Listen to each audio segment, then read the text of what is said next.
అందరికీ నమస్కారం. మనం వినుకున్న మాజీ శాసనసభ్యులు బొల్లాపు రమణాయుడు గారు ప్రెస్ మీట్ ద్వారా కొన్ని విషయాలను చెప్పడం జరిగింది.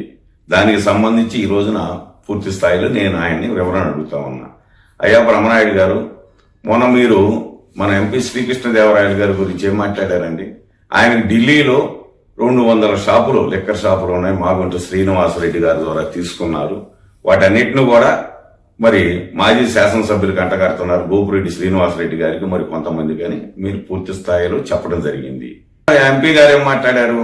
నాకు ఈ భారతదేశంలో ఒక్క షాపులో వ్యాపారం ఉన్నా, మద్యం వ్యాపారం లేదా ₹1 నేను పెట్టుబడి పెట్టినా వెంటనే నేను రాజకీయాల నుంచి మానుకుంటానని ఆయన ఛాలెంజ్ చేయడం జరిగింది. మరలా మీరు నేలకు మడత పెట్టి ఏమంటున్నారు? అది నీ విచక్షణకే వదిలేస్తానన్నారు. అంటే ఆరోపణలు చేయటం, అదేవిధంగా బురద జల్లటం,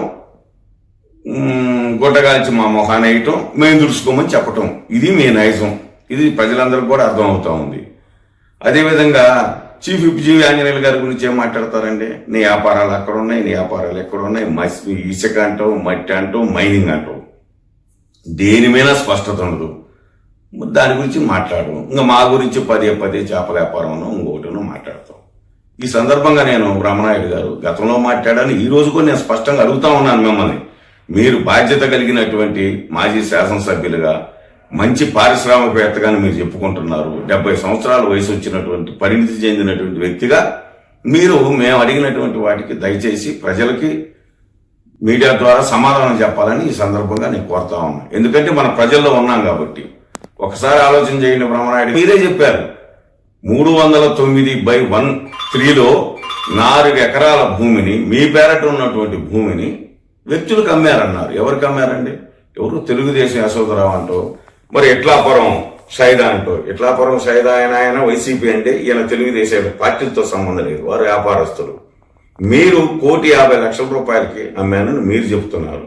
ఈ రోజున అక్కడ ₹4 లక్షలు చేసి సెంటు భూమిని ₹4 లక్షల వంతున ప్లాట్లు వేసి, సీసీ రోడ్లు వేసి, కరెంట్ పోల్స్ వేసి అమ్ముతా ఉన్నారు.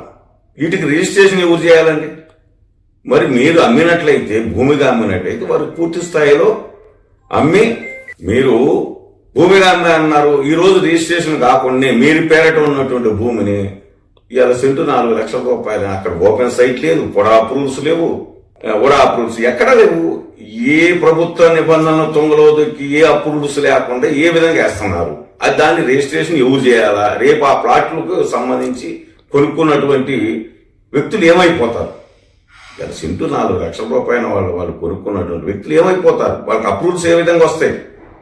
వారికి ఏ విధంగా మరి మీరు వారికి వాళ్ళు కట్టుకునేటువంటి ఇళ్ళకి పర్మిషన్లు వస్తాయి? ఈ సందర్భంగా నేను అడుగుతా ఉన్నాను. మున్సిపాలిటీ వారు కూడా ఈ నిబంధనలు అయితే ఇవ్వరని చెబుతా ఉన్నారు. అది దాన్ని మీరు పక్కదోవ పట్టించేదానికి ఈ విధంగా మాట్లాడటం అనేది కరెక్ట్ కాదు.